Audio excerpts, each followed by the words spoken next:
ये कहानी एक बेहद डरावनी फिल्म पर आधारित है जिसे देखकर कई लोग सचमुच डरे हैं। ये फिल्म मलेशिया के कुख्यात स्थानों में से एक पर फिल्माई गई है और ये एक सच्ची घटना से प्रेरित है। जैसे ही ये फिल्म रिलीज हुई, इसे उस साल की सबसे डरावनी फिल्म माना गया। कहानी की शुरुआत होती है एक महिला जिन्हें हम माया दीदी कह सकते हैं। वो अपने घर में एक अजीब मूर्ति की पूजा करती थी। ये मूर्ति उनके लिए शुभ मानी जाती थी, लेकिन अचानक ये उनके लिए मुसीबत बन गई। माया दीदी को डरावने अनुभव होने लगे। उन्होंने अपनी समस्या के समाधान के लिए एक ज्ञानी साधु को बुलाया। साधु जी ने आते ही मंत्रों का जाप शुरू किया। जैसे जैसे मंत्रोच्चार होता गया, माया दीदी का शरीर असामान्य रूप से झटके लेने लगा। वो उल्टी सीधी बातें करने लगी और कभी कभी भयानक चीखें भी निकालने लगी। साधु जी ने उन्हें एक पवित्र जल पिलाया। इसके बाद ही माया दीदी शांत हो पाई। उन्होंने बताया कि पूजा का विधि विधान ठीक से न करने की वजह से ये सब हुआ है। साधु जी ने वहां मौजूद सभी लोगों को चेतावनी दी कि किसी भी अज्ञात वस्तु या मूर्ति की पूजा न करें, क्योंकि ये आपके जीवन में अनहोनी को आमंत्रित कर सकती है। इस घटना के बाद माया दीदी और उनके परिवार ने उस मूर्ति को हटा दिया। रिया जब अपने घर लौटी तो उसे आश्चर्य हुआ कि उसकी प्रिय गुड़िया गायब हो चुकी है। इसी बीच उसके पिता, जो जुए की लत के शिकार थे, घर लौटे। जैसे ही उन्होंने बताया कि वे फिर से पैसे हार गए हैं, उनकी पत्नी ने कुछ शिकायतें की, लेकिन पिता ने गुस्से में उन पर चिल्लाना शुरू कर दिया। तभी अचानक एक अदृश्य शक्ति ने उन्हें बिस्तर पर गिरा दिया।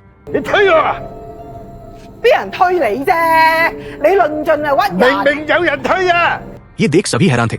इस घर में झगड़े आम थे और रिया इस सब की आदी हो चुकी थी।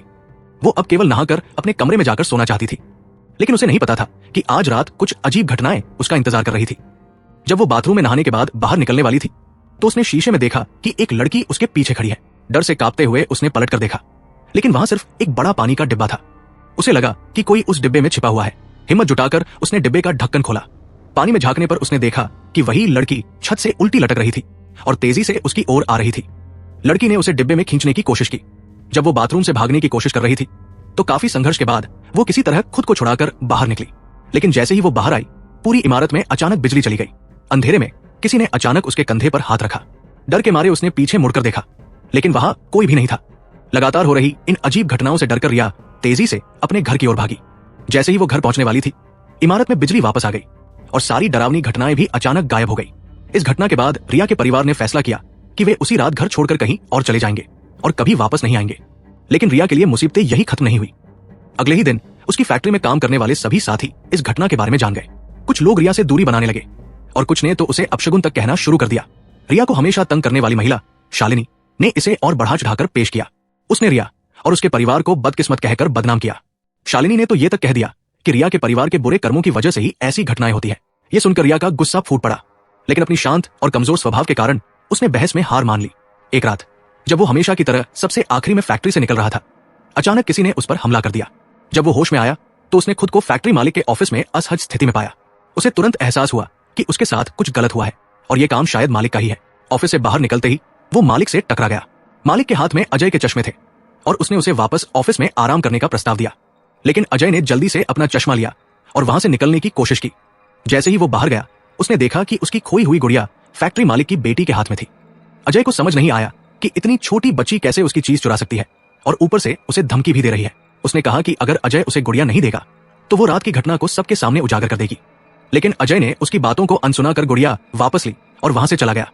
बस स्टैंड पर खड़े होकर अजय इस पूरी घटना को लेकर बहुत गुस्से और दुख में था। अपनी भावनाओं को संभालते हुए उसने गुड़िया से कहा, तुम मेरी मदद करो, उस इंसान को सबक सिखाओ। उसके शब्द खत्म होते ही अचानक एक ट्रक उसके करीब से तेज गति में गुजरा और वो बाल बाल बच गया। अचानक हुई घटना से अजय इतना डर गया कि उसे ये भी एहसास नहीं हुआ कि उसकी गुड़िया जमीन पर गिर चुकी है। जब तक उसे होश आया, उसकी माँ उसे वहां से खींच कर ले जा चुकी थी। उधर ट्रक ड्राइवर भी घटना से हैरान और घबराया हुआ था।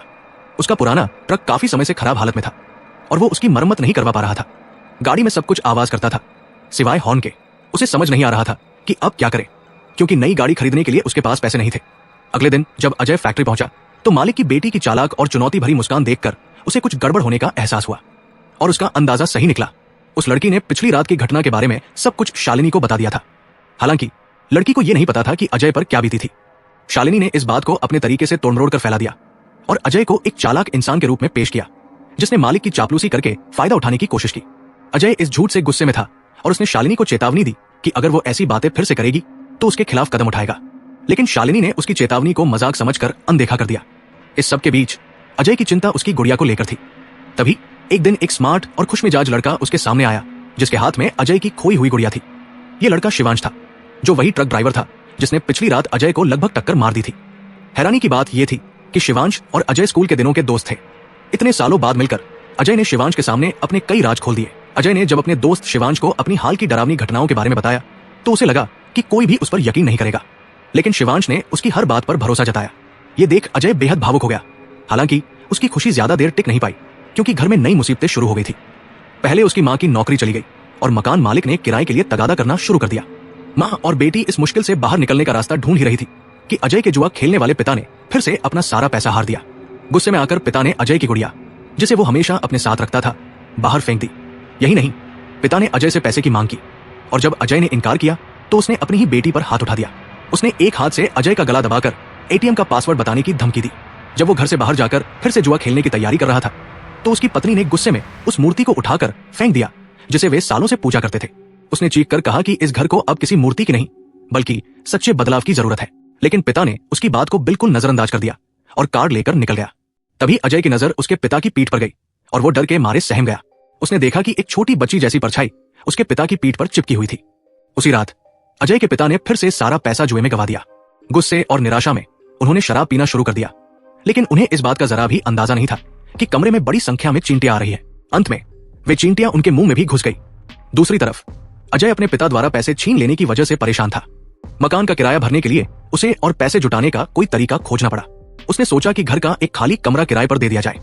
किराएदार ढूंढने के लिए उसने पैसे बचाने की सोचकर अपनी फैक्ट्री के प्रिंटर का इस्तेमाल करके कई पर्चे छापे, लेकिन जब वो फैक्ट्री से बाहर निकलने वाला था तभी उसने एक छोटी बच्ची जैसी डरावनी परछाई को देखा। वो डर के मारे वहां से भाग खड़ा हुआ। हालांकि परछाई का बर्ताव ऐसा लग रहा था जैसे वो उसे नुकसान नहीं पहुंचाना चाहती। ऐसा लग रहा था कि वो बताना चाह रही है कि उसने उसके जुआरी पिता की समस्या का समाधान कर दिया है। लेकिन अजय को इन सब बातों की कोई जानकारी नहीं थी। वो बस भागता रहा और तभी रुका जब उसे महसूस हुआ कि अब कोई उसका पीछा नहीं कर रहा। अगले दिन अजय ने पर्चे लगाकर किराएदार ढूंढने का काम शुरू किया। उसे बिल्कुल उम्मीद नहीं थी कि पहला किराएदार उसका पुराना स्कूल दोस्त शिवांश होगा। घर भले ही छोटा था, लेकिन शिवांश जैसे अकेले रहने वाले व्यक्ति के लिए ये एकदम सही था।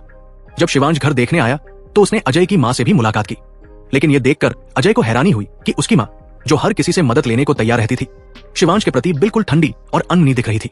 शिवांश ने अजय और उसकी मां के व्यवहार को लेकर कोई शिकायत नहीं की। एक शाम उसने खुद खाना बनाकर अजय और उसकी मां को खाने पर बुलाया, लेकिन अजय की मां ने बिना कुछ खाए ही खाना छोड़ दिया और कमरे से चली गई। इसके बाद शिवांश ने अपनी गिटार उठाई और छत पर चला गया, जहां अजय कपड़े सुखा रहा था। शिवांश ने उसकी मदद करते हुए बातचीत शुरू की, लेकिन ये सब भी अजय के डर को कम नहीं कर पाया। अजय को अचानक एक लाल रोशनी से घिरा हुआ डरावना साया दिखाई दिया। घबराकर वो पीछे हटते हुए सीधे शिवांश से टकरा गया। शिवांश की मुस्कुराहट और आत्मविश्वास देखकर अजय को थोड़ी राहत मिली। शिवांश ने अजय को समझाया कि डर से निपटने का सबसे अच्छा तरीका है खुद को और मजबूत दिखाना। अगर कोई डरावनी चीज तुम्हारे सामने आए, शिवांश ने कहा, तो उससे भी ज्यादा साहसी बनो।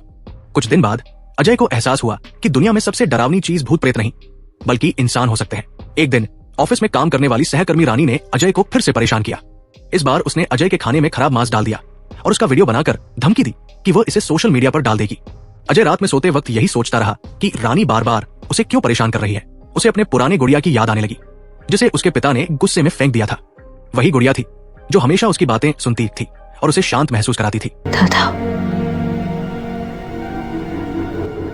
如果你可以幫我搞掂花姐，